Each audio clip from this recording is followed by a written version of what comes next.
2020년 새해 첫 주일입니다. 지난번에도 말씀드린 것처럼 19년에서 이제 20년으로 이제 바뀌게 됐습니다. 좀 느낌이 좀 다릅니다.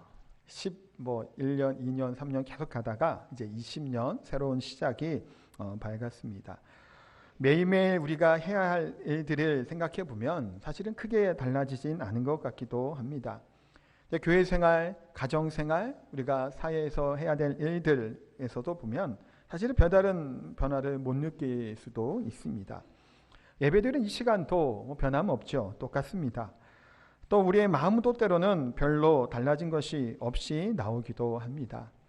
작년과 올해 별다른 느낌이 변화가 없을 수도 있겠지만 이 외적인 부분은 이제 별다를 게 이렇게 없는 겁니다. 그런데 우리의 내면은 조금 아마 다르다라고 생각이 듭니다. 무엇이 다르고 무엇이 좀 새로울까요? 나름대로 아마도 19년도를 보내고 새해 20년도를 맞이하면서 새로운 결심들을 하신 분들이 분명히 계실 것이고 새로운 각오를 다지신 분들도 많으실 겁니다. 그래서 19 이전 것을 그러니까 지난 해를 쫙 내려놓고 새롭게 시작하고 하는 마음들이 우리에게 있습니다.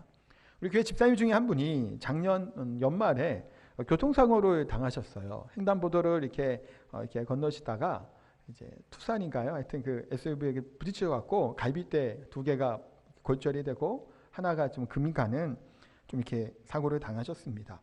이분이랑 주중에 잠깐 얘기를 하는데 이제 그게 12대 중과실이잖아요. 횡단보도 사고니까. 그래서 이거는 합의를 꼭 봐야 된다고 합니다. 그냥 보험 처리가 될 것이 아니고. 그러니까 주변에서는 합의 보지 말고 조금 더 기다려라 라고 하는 얘기도 했다는데 이 집사님은 그냥 19년도 이것을 다 좀 마무리를 하고 새롭게 20년도 새해가 되면서 시작하고자 하는 마음으로 그냥 이제 합의를 보고 또 이제 병원 치료를 지금도 계속 받고 있다라고 얘기를 하십니다.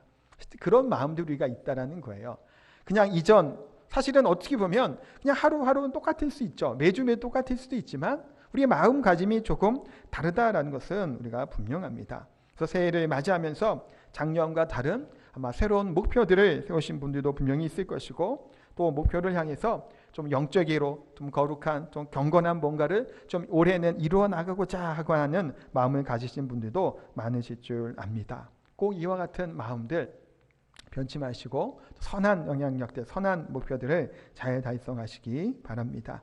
인생의 길을 이야기를 할 때 어떤 외국의 유명 대학교 교수님이 쓰신 글에 나왔다고 하는 내용인데 참 일리가 있고 공감이 된다라고 하는 내용 문장이에요. 한번 들려드릴게요.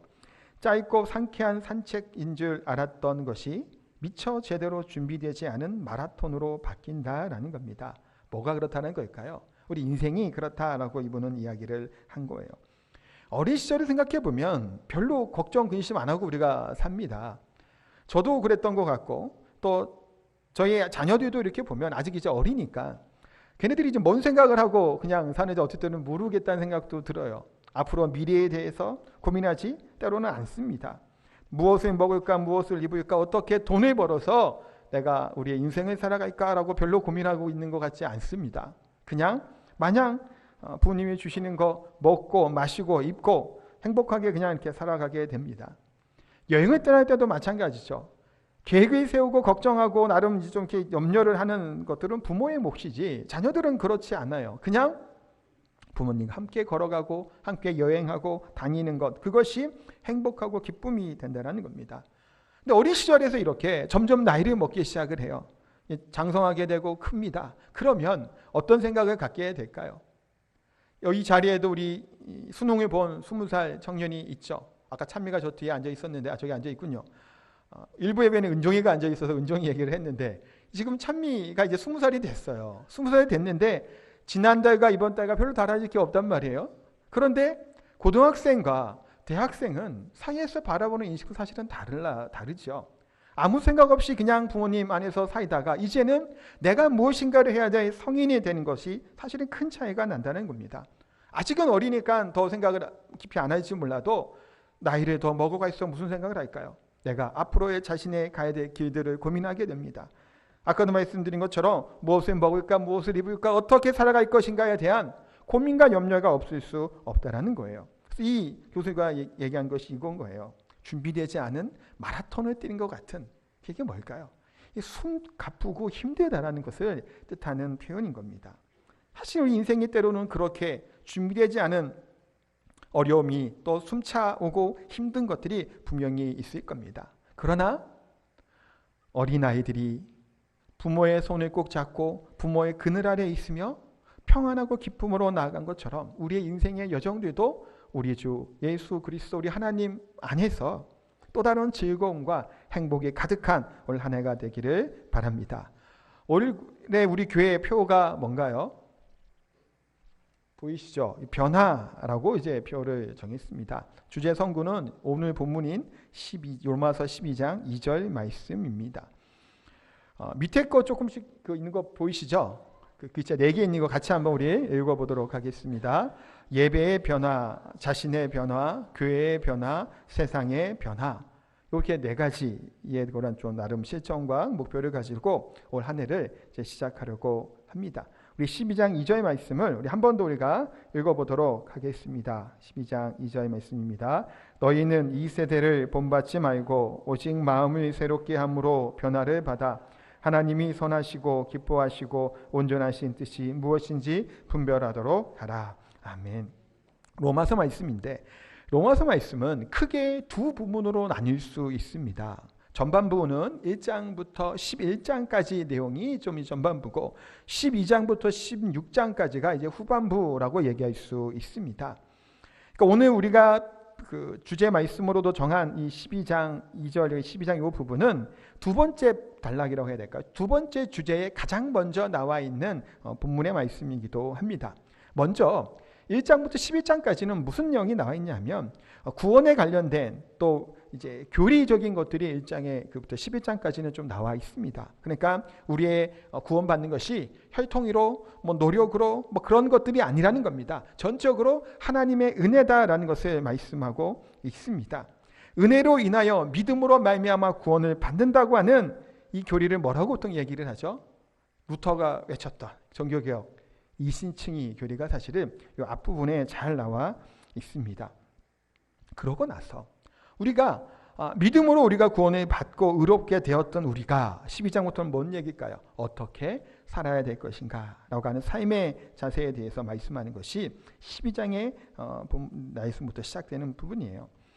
그래서 우리가 이신층이 믿음으로 우리가 구원을 받죠. 그러니까 우리가 예수님을 믿으면 변화를 우리가 받게 됩니다. 이 변화가 일어나지 않으면 믿지 않은 거예요. 이 두 가지 변화가 크게 있을 수 있어요. 첫 번째 변화는 뭘까요? 우리의 신분이 바뀌는 거예요. 이전에는 어떠한 신분이었을까요? 이 세상의 노예고 죄의 노예고 종이고 마귀 사탄의 자녀인 것였던 우리들의 신분이 뭐로 바뀌게 된 건가요? 하나님의 자녀로 우리의 신분이 바뀐 겁니다. 이거는 믿는 즉시 믿음으로 말미암아 신분이 바뀌게 된 거예요. 이제는 종이 아니라 하나님의 자녀의 모습으로 바뀌게 되었다는 것을 말씀을 합니다. 이거는 첫 번째 변화입니다. 그런데 두 번째 변화는 뭐냐면 우리들의 그런 수준과 성숙도에 따라 이 변화가 다르다라는 거예요. 예수님을 믿었다고 갑자기 우리 머리 뒤에서 무슨 후광이 확 비치면서 성자, 성녀가 될까요? 아니에요. 그렇게 되지 못합니다. 예수님을 믿었음에도 불구하고 때로는 10년, 20년, 30년 긴 그런 연륜을 가지고 신앙의 그런 것을 가지고 있음에도 불구하고 여전히 어린아이처럼 어떤 면에서 유치한 그냥 신앙의 모습을 가지고 있는 사람들도 있습니다. 고린도 교회를 향해서 바울이 이야기를 하는 겁니다. 아직 여전히 어린아이 같다는 거예요. 단단한 음식을 먹지 못한다고 이야기하는 것처럼 그런 사람도 있고 또 어떤 분들은 정말 그의 삶 속에서 예수 그리스도가 나타나게 되고 그 하나님의 그 향기들 그리스도의 향기가 전해지게 살아가는 사람들도 있는 겁니다. 이런 사람들이 성숙한 신앙인, 성숙한 그리스도인이라고 이야기를 합니다. 다르다라는 거예요. 그렇다면 우리가 변화를 받는다라고 할 때 어떤 변화를 우리가 기대하는 걸까요? 기본 전제는 이겁니다. 예수 그리스도를 믿는 믿음의 사람이다라고 하는 기본 전제이죠. 이 자리에 나와 계신 분들은. 그리고 기본 이런 변화가 있다면 우리들이 어떻게 변해가야 될 것인가, 무엇을 향해 나아갈 것인가에 대해서 우리가 생각해보고 고민해봐야 됩니다.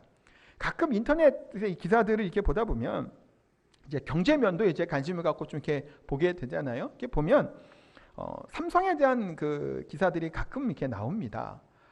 요즘에 이제 젊은 사람들은 삼성을 별로 안 좋아해요. 왜냐하면 이제 그 좀 비도덕적인 그런 행위들도 있었다 얘기하고 전 정부랑 뭐 이렇게 문제가 있잖아요. 그래서 사실 별로 안 좋아합니다만 그래도 분명한 것은 이거죠. 삼성이라고 하는 기업이 우리나라 가장 그 돈을 많이 벌고 세계적인 기업인 것은 분명합니다. 몇 년 전부터 이렇게 매년 매출액을 보면 어마어마합니다. 뭐 300조 얘기하고 막 그러죠. 더 벌었다 그러죠. 그 많은 매출을 올립니다. 뭐 금융 위기가 있다는 얘기도 있고 뭐 글로벌 경제 위기다라고 얘기하지만 사실은 거기에 별로 영향을 안 받을 것처럼 이 많은 하여튼 그런 매출을 올리는 것들을 보게 되는데 우리나라 1년 예산과 비교해 보면 그것이 또 명확하게 될 만큼 그 많은 매출이 있다는 걸 알게 돼요. 예전에 뭐 우리 올해는 500 몇 조라고 하죠. 작년에는 460조인가 찾아보니까 그렇더라고요. 그 전에도 한 300조 이상, 400조 정도를 우리가 예산인데 매출액이 그 정도 지금 300조 이상 된다고 하니 어마어마합니다. 삼성 얘기를 하면 항상 빼놓을 수 없는 사람이 있습니다. 뭐 어르신들은 이병철 회장을 생각할지 모르겠으나 좀 지난 세대들은 누구를 떠오르게 되나요? 이건희 삼성 회장이 떠오르게 되죠. 우리 교회 청년 중에 한 명 이건희가 있기는 있습니다만 이 뭔 얘기가 유명한가요? 보통 이제 찾아보시면 나와요. 신경영이라고 해서 1993년도에 이제 독일 프랑크푸르트에서 했던 선언을 가지고 이야기를 합니다. 뭔가 이제 외침이라는 거예요. 그래서 이번 이재용도 있군요. 그러고 봤더니 이렇게 이건희도 있고 이재용도 있고 하여튼 이재용 그 삼성전자 부회장도 무슨 외침이 있을 것인가 기대를 사실은 사람들이 또 많이 했어요. 그 체제가 좀 바뀌면서 끊임없이 그들은 뭘까요? 이건희 회장이 얘기했던 것이 바뀌어야 된다고 변해야 된다고 얘기를 했다고 해요. 이 글이 이런 문구가 있더라고요. 변하지 않으면 살아남지 못하는 시대다. 남이 먼저 변화하기를 기다리고 있으면 변화는 없다. 나 자신부터 양보하고 나부터 변해야 된다. 그런 생각한 나온 말이 있죠.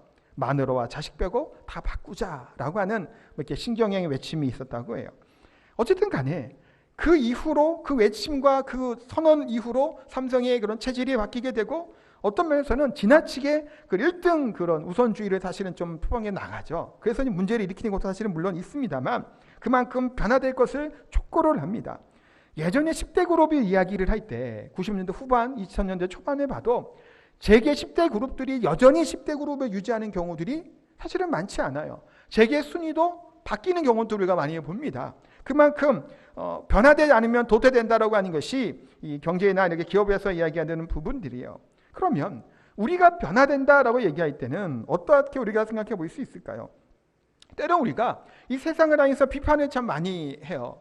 판단하고 비판합니다. 필요 없다는 것이 아니라 필요하죠. 우리가 그냥 아무 생각 없이 그냥 있어서만은 되는 것은 아닙니다. 그런데 나를 먼저 돌아보지 않고 이 세상과 이 공동체만을 바라보며 그들이 변화될 것에 대해서 항상 이야기할 때가 많다라는 거예요. 왜 저 사람은 변하지 않을까라고 이야기를 합니다.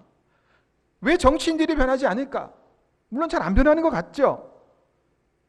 또 왜 이 교회는 이럴까? 저럴까? 왜 이렇게 변하지 않을까 얘기를 합니다. 물론 이야기할 수 있어요. 또 때로는 지적들이 필요하겠죠. 그러나 저 사람이 변하지 않을 것, 그것을 먼저 생각하기보다는 뭘 생각해야 될까요?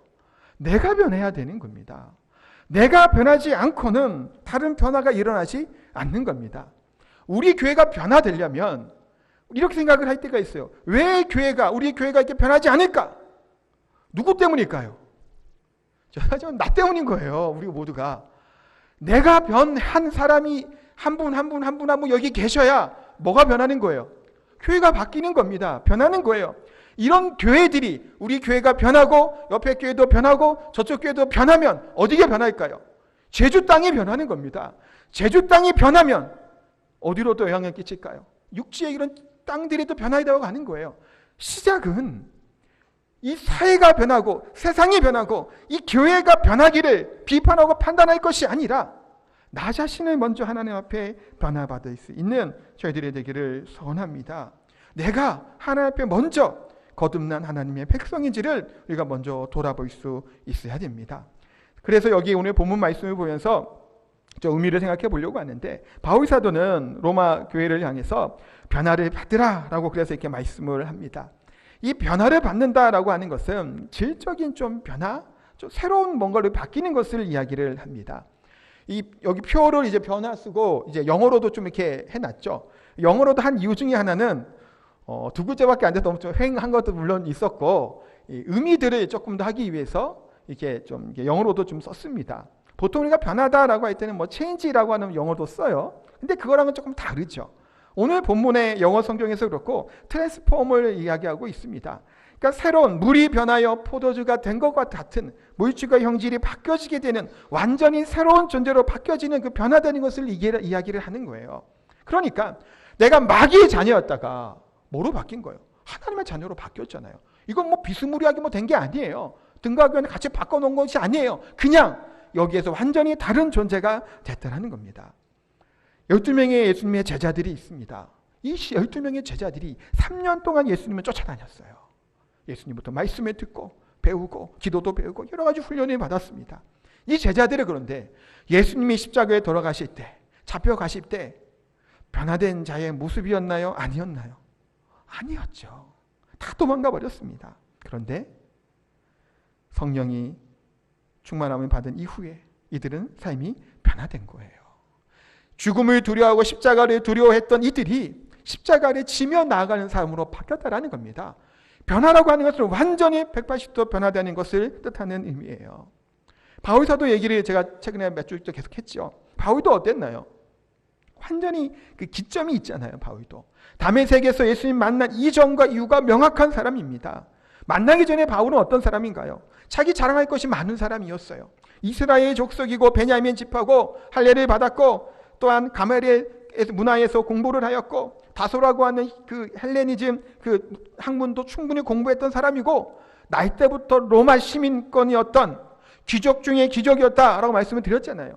그런 사람이었던 것이 바울입니다. 자랑할 것이 얼마나 많아요. 그런데 이 바울이 예수님을 만난 이후에 그가 어떻게 변하나요? 내 자랑했던 모든 것들을 다 배설물로 여기는 겁니다. 내가 높이고자 했던 것, 내가 추구하자 했던 그 모든 것들이 하나님의 영광 앞에 있으니까 보잘것없는 것이 됐던 거예요. 내 자랑거리들, 내 지파가 어디고 내가 어느 문화에서 공부를 했고 로마의 시민권이나 그런 모든 것들은 대단한 거죠. 사실 이런 거예요. 밤하늘의 별것처럼 빛났던 건데 태양이 떠오르니까 이 별이 어떻게 되나요? 아무것도 아닌 거예요. 우리 주 예수 그리스도를 만난 이후에 다 사라져 버리게 되는 찬란했던 모든 영광들이 영광이 아닌 것으로 여겨지는 사람으로 바뀐 것이 변화된 것이 바로 바울입니다. 이 바울은 어떻게 살아가게 되나요? 십자가와 예수 그리스도만 자랑하는 겁니다. 내 자랑이 이전에 육신의 자랑 것들, 이 세상의 사람들이 경외하고 좋아하고 따를 만한 그것의 내 자랑이 아니라 오직 십자가와 예수 그리스도 복음만을 자랑했던 사람이 바울입니다. 이 바울은 이전의 삶에 있었던 모든 것들을 다 허망한 것으로 여기고 오직 예수님만 바랬던 겁니다. 이 삶의 목표는 뭐였을까요? 디모데 후서 4장 7절에 보니까 이렇게 고백하고 있습니다. 함께 읽겠습니다. 나는 선한 싸움을 싸우고 나의 달려갈 길을 마치고 믿음을 지켰으니. 바울은 선한 싸움을, 달려갈 길을, 믿음을 지키는 것, 그래서 나중에 의의 면류관이 기대하는 것이 바울의 그런 최종적인 목표라는 거예요. 내가 무엇을 이루고 내 이 땅에서 영화로운 사람이 되고 높은 직위에 올라가고 그것이 관심이 있었던 것이 아니에요. 의의 면류관을 향해서 선한 싸움을 싸우는 것이 바울의 가장 기뻐하는 일이었고 하나님의 선하신 뜻임을 알고 그 길로 나아갔던 것이 바울의 고백입니다. 얼마나 아름답고 귀한 고백이냐라는 거예요. 또한 바울은 그래서 이 세대를 본받지 말라고 오늘 본문에 권면을 합니다. 이 세대가 어떤 세대일까요? 이 세상의 신을 따르는 세대입니다. 공중의 권세 잡은 자들이 다스리는 악한 세대라고 성경은 말씀하고 있습니다. 이 세대는 어떠한 세대일까요? 예수 그리스도를 반대하는 거예요. 적대하는 시대를 우리가 살아가고 있습니다. 이 세상의 신은 뭘까요? 물질이에요. 만몬 신을 섬기죠. 풍요로움을 섬깁니다. 이 시대의 신은 인간 중심으로 이야기를 하고 인간을 섬긴다라는 겁니다. 이 시대의 신은 이 세상의 권력과 권세를 섬기는 것이 이 시대의 신입니다. 이 세대를 그래서 본받지 말라라는 겁니다. 이 세대의 유행을 따라가지 말라는 것이고 이 세대의 방법을 따라가지 말라는 겁니다. 이 세대가 해야 될 것들을 똑같이 따라가지 말라고 말씀하고 있는 겁니다.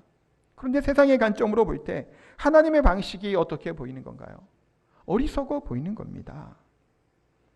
믿음으로 살아간다고 하는 자들은 미련해 보이는 겁니다. 어떻게 그렇게 살아가서 이 세상에서 잘 살 수 있겠느냐라고 우리를 판단하지요. 이 세상이 이렇게 만만한 줄 아냐? 라고 이야기도 합니다. 실제로 그래 보이지요. 그래서 그럼에도 불구하고 고린도전서 1장 18절에 십자가의 도가 멸망하는 자들에게는 미련하는 것이요 구원을 받는 우리들에게는 하나님의 능력이라는 겁니다. 이 땅의 기준으로 보면 미련한 거예요. 그러나 하나님의 능력인 줄 믿습니다. 고린도전서 1장 25절 말씀은 한번 읽도록 같이 읽겠습니다. 하나님의 어리석음이 사람보다 지혜롭고 하나님의 약하심이 사람보다 강하니라. 아멘. 하나님과 이 땅의 지혜자들을 비교해 보라는 거예요. 하나님의 어리석음. 이 세상에 많은 지식인들이 자기의 지식을 자랑합니다. 그러나 하나님의 어리석도 그들의 지혜보다 더 지혜롭다는 겁니다. 하나님이 혹시 약하다는 게 약함이 있을지라도 사람들의 건세와 능력과 그것들보다 강하다고 성경은 분명히 말씀하고 있습니다.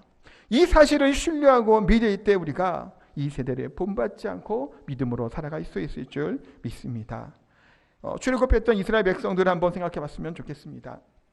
애굽에서 몇 년 동안 종노릇 했나요? 430년 동안이에요. 굉장히 긴 시간입니다. 그들이 가나안 땅에 들어가기에는 그 시간은 얼마나 시간이 걸렸죠?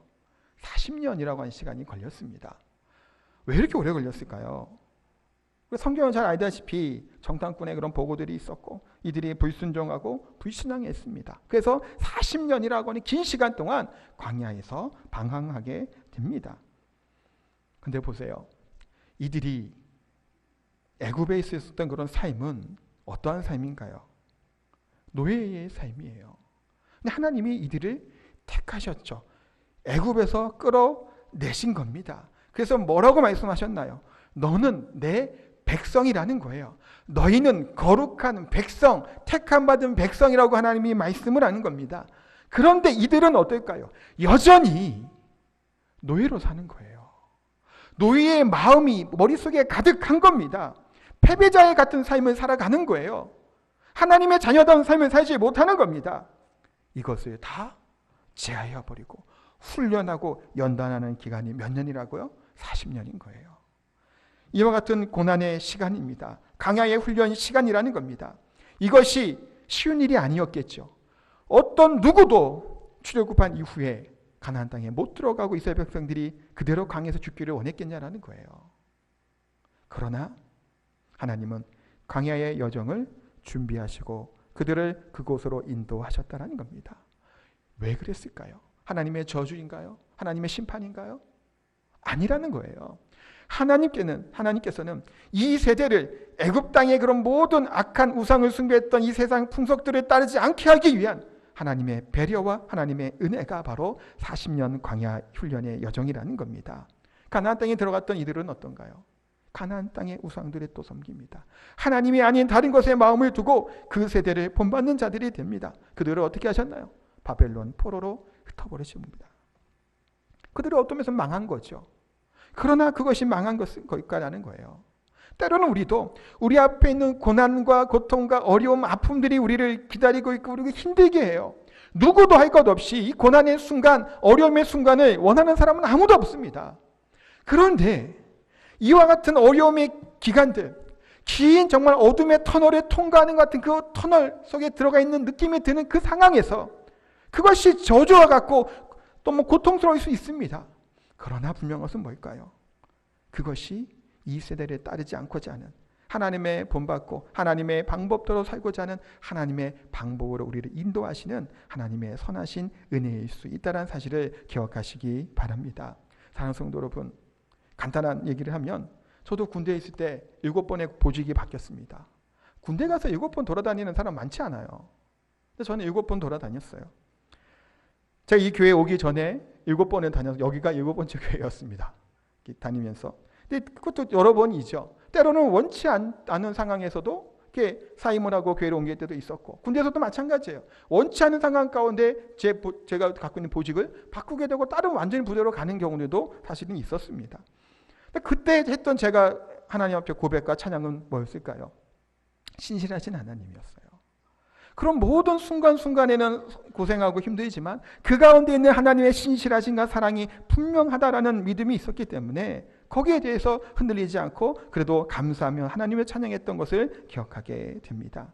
사랑하는 성도 여러분, 하나님께서 우리를 부르셨죠. 왜 부르셨을까요? 그냥 살려고 우리를 부르신 것이 아닙니다. 이 세상을 변화시키지는 못하고 오히려 이 세상과 함께 동화되어 살아가는 이런 연약한 모습으로, 이 고통스러운 모습으로 우리를 부르신 것이 아니지요. 하나님은 우리를 부르셔서 뭘 기대하시며 원하시는 걸까요? 세상의 요구와 방법대로 사는 것을 원하지 않아요. 하나님의 방법대로 우리를 살아가길 우리를 부르신 겁니다. 그렇다면 우리가 예수님을 믿고 하나님 나라에 가는 날까지 하나님의 주신 능력과 힘으로 말미암아 승리하는 삶을 살게 되기를 소원합니다. 정말 믿음의 삶을 살아가고, 때로는 이것이 조금 힘들어 보이고 연약해 보일지라도 좀 당당하게 하나님의 사람처럼 한편은 좀 배짱도 부려가면서, 아니 내가 그냥 믿음으로 간다고 좀 선포를 하며 이렇게 능력 가운데 살아갔으면 좋겠습니다. 근데 우리가 세상에 휩쓸려 살아갈 때가 너무나 많아요. 공중권세 잡은 마귀로부터, 이 악한 세대로부터 여기저기 때로는 끌려다닐 때가 많다라는 겁니다. 그러나 하나님은 우리를 하나님의 백성으로 택하셨고 선하신 방법대로 우리를 쓰시기를 소원하시고 원하신다는 겁니다. 오늘 본문 2절 하반절에 보니까 이렇게 말씀합니다. 하나님의 선하시고 기뻐하시고 온전하신 뜻이 무엇인지 분별하도록 가라라고 말씀합니다. 우리가 이 세상과 같은 방법 살아가지 않고 하나님의 뜻대로 살아가기 위해서는 하나님의 뜻이 무엇인지 우리가 알아야 되겠죠. 하나님의 뜻은 무엇일까요? 요한복음 6장 40절에 보니까 이렇게 말씀합니다. 함께 읽겠습니다. 내 아버지의 뜻은 아들을 보고 믿는 자마다 영생을 얻는 이것이니 마지막 날에 내가 이를 다시 살리리라 하시니라. 아멘. 아버지의 뜻, 하나님의 뜻은 아들을 보고 믿는 자마다 영생을 얻게 하기 위함이다라는 겁니다. 이 하나님의 뜻을 이루기 위해 누가 이 땅에 오셨나요? 예수 그리스도 독생자를 이 땅에 보내주신 겁니다. 우리를 살리기 위함이라고 분명히 말씀합니다. 데살로니가전서 4장 3절에도 이렇게 말씀합니다. 같이 읽겠습니다. 하나님의 뜻은 이것이니 너희의 거룩함이라. 아멘. 자, 두 가지 뜻이 오늘 본문에 이렇게 읽었습니다. 하나님 우리를 구원하시고 하나님 자녀 삼아주셔서 영원히 살아가게 하기 위해서 우리를 부르시는 것이 하나님의 뜻이다. 또 다른 하나는 뭘까요? 거룩한 백성답게 거룩하게 살기를 하나님이 원하신다라는 겁니다. 거룩하다는 것이 뭘까요? 되게 어려운 말인 것 같고 부담스러운 말인 것 같이 느껴지죠. 거룩하다는 것은 구별되다라고 하는 그 뜻을 가지고 있는 단어입니다. 뭐랑 구별돼야 될까요? 세상과 내가 다른 거예요. 예수 믿는 사람들의 능력들은 뭘까요? 무엇인가 이적들이 나타나는 것이 능력이 아니에요. 막 병이 막 고쳐지는 것이 능력이 아니라는 겁니다. 지난번에 바울 영화 보고 설교 때 잠깐 언급을 드렸죠. 바울에 보면 내용이 어떤가요? 저는 기대했던 건 이거였어요. 바울이 그 교도관이라고 해야 되나? 하여튼 그 사람의 딸이 가서 기도하면서 확 고쳐주기를 좀 기대하면서 봤는데 그런 게 나오지 않아요. 하나님의 이적들, 능력들이 나타나지 않아요. 눈에 보이는 능력들이 뭐가 나타나나요? 자신의 동족들, 같은 그리스도인 성도들, 같이 사랑하는 형제들이 사자법에 넣게 되는 그 교도관의 딸을 누가 구원해 줄 수 있나요? 내 형제들을, 우리 교인들을 그렇게 죽이는 사람의 딸을 치료해 줄 수 있을까요? 우리 같으면? 그런데 거기서 뭘 얘기하나요? 사랑을 이야기를 하는 겁니다. 예수 그리스도의 사랑을 이야기하는 거예요. 같은 날 형제들은 사자밥이 되어 죽습니다. 같은 날 그날 누가는 그 딸을 치료해 주는 거예요. 이거는 세상의 방법이 아니죠. 세상의 그런 하는 행동들도 아니라는 겁니다. 어쩌면 말도 안 되는 일이에요. 이것이 뭔가요? 거룩이에요. 구별된다라는 겁니다. 그 가운데 그것이 능력이 나타나는 거예요. 이적적인 무엇인가가 능력인 것이 아니라 영성이라고 하는 게 사실은 영적인 뭔가를 막 보고 뭐 듣고 뭐 능력에 나타내는 것이 영성이 어쩌면 아니에요. 기적을 행하는 것, 물론 그것도 영성일 수 있겠죠. 진정한 영성은 뭘까요? 그리스도인의 그런 사랑을 가운데 살아가는 거예요. 뭐가 더 어려울까요? 어쩌면 이게 더 어려운 거예요. 바울이 가서 기도해주고 낫게 되는 것, 물론 하나님이 행하시는 일이죠. 그것과 정말 자신들이 죽이는 이들의 가정에 찾아가서 그 원수를, 딸을 살려주는 그것, 뭐가 더 어렵겠냐라는 거예요. 우리는 이 세상과 다르다라는 겁니다. 그래서 하나님께서 우리를 부르신 거예요. 거룩한 하나님의 백성을 삼아 주셨다라는 겁니다. 그래서 우리의 관심과 우리의 눈이 어디를 향하라고 하나님 말씀하고 있을까요? 세상을 향하는 것이 아니라, 세상의 방법을 쫓는 것이 아니라 하나님의 방법들, 하나님의 뜻들을 쫓아 나아가는 것을 하나님이 우리에게 기대하신다라는 겁니다. 나비 효과라는 것을 아시죠? 브라질의 한 나비의 날갯짓이 뭔 얘기인가요? 이 텍사스 주가 거기 쪽에 이제 토네이도, 태풍을 이제 발생시킬 수 있는 원인이 된다라는 겁니다. 실제로 그렇다고 이야기들을 합니다. 바울 이야기를 드렸죠. 바울이하고는 한 사람이죠. 근데 이 한 사람을 통해 어떤 일이 일어났다고 말씀드렸나요? 유럽이 변한 거예요. 이 한 사람 때문에 어떤 일이 일어났나요? 세계가 예수 그리스도로 말미암아 복음화되는데 이 한 사람의 변화가 그 일들이 일어나게 됐다는 겁니다. 물론 제가 바울이 막 진짜 그런 의미는 아니에요. 물론 하나님이 행하신 거고 성령께서 행하신 거죠. 그런데 하나님께서는 누구를 통해서? 바울이라고 하는 이 한 사람의 변화를 통해서 놀라운 세계 역사를 바꾸는 일들을 행하셨다는 것을 기억하시기 바랍니다. 사랑하는 성도 여러분, 새로운 20년이 시작되었습니다. 우리의 삶은 어떤 변화들을 만들어내야 될까요? 바울의 변화가 이 세계 역사를 바꾼 것처럼 우리들의 변화, 나의 변화가 우리 교회를 변화시키시고 바꾸게 될 줄 믿습니다. 그럼 우리들의 교회의 변화가 일어나게 될 때 이 지역을 변화시키고 이 세상을 변화시키게 될 줄 믿습니다. 그러기 위해 먼저 있는 것이 뭘까요? 예배가 변해야 합니다. 사실 똑같은 시간에 이렇게 예배를 드리죠. 찬양하는 방식도 지금 똑같습니다. 나와 설교하는 사람도 똑같은 사람이 와서 설교하고 있죠. 우리가 뭘 변해야 될까요? 지금 겉으로는 똑같잖아요. 우리 스스로 하나님이 기뻐하시는 참된 예배를 드릴 수 있어야 됩니다. 내가 예배 가운데 변화되고 변화를 받고 하나님의 임재와 능력들을 경험하게 될 때 그럴 때 무슨 능력이 나타날까요? 내가 행복해야 되죠. 예배가 변해야 됩니다. 그래야 내가 기쁘게 행복한 것을 누구에게 전하는 건가요? 주의 이웃들에게, 친구들에게 권하는 거예요. 우리 교회 오라고 권면을 하죠. 우리 교회 오면 지긋지긋해요. 그냥 그냥 오기도 싫어. 근데 오랫동안 다녔으니까 어쩔 수 없이 막 와요. 초청할 수 있을까요? 안 하죠. 나도 행복하지 않고 나도 좋지 않은데 누구를 데리고 올까요? 그런 일이 일어나지 않는다라는 겁니다.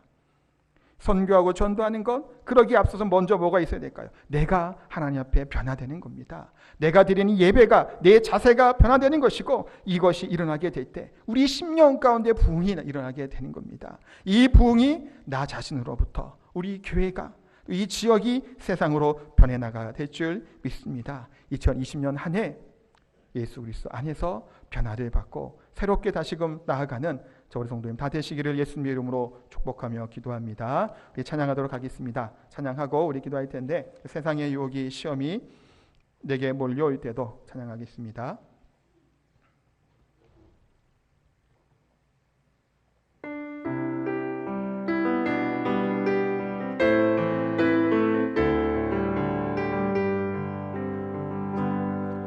세상의 유혹 시험이 내게 몰려올 때에 나의 힘으론 그것들 모두 이길 수 없네. 거대한 폭풍 가운데 위축된 나의 영혼 어찌할 바를 몰라 헤매이고 있을 때 주를 찬양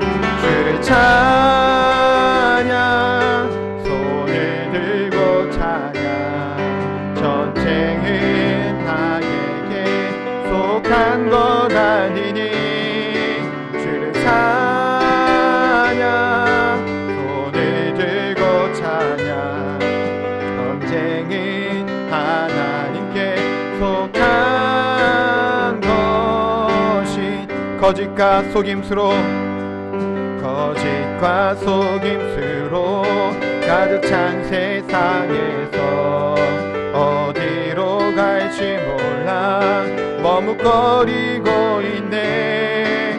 공중의 권세 잡은 자 지금도 우리들을 실패와 절망으로 넘어뜨리려 하네. 주를 찬양, 주를 찬양, 손을 들고 찬양. 전쟁은 나에게 속한 것 아니니. 주를 찬양, 손을 들고 찬양. 전쟁은 하나님께 속한 것. 주를 찬양, 주를 찬양, 손을 들고 찬양. 전쟁은 나에게 속한 것 아니니. 주를 찬양, 손을 들고 찬양. 전쟁은 하나님께 속한 것이니. 같이 한 목소리 우리 기도하도록 하겠습니다. 기도 들으실 때 세상의 유혹 정말 시험이 닥쳐오고 이 세상은 거짓과 또한 악한 마음이 판치는 세상을 살아가고 있습니다. 그럴 때 우리께서 하나님께서 말씀하시는 것, 세상을 본받지 말라고 말씀합니다. 우리가 변화를 받으라고 말씀하고 있습니다.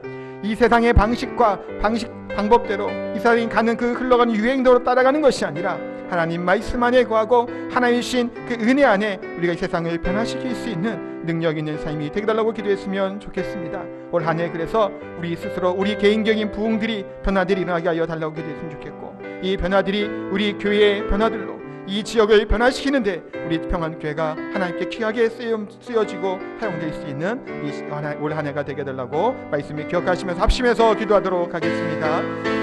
하나님, 이 시간 기도하며 나아갑니다. 하나님, 세상의 유혹과 시험들 또 거짓과 탐욕이 가득한 이 세대를 살아가고 있습니다.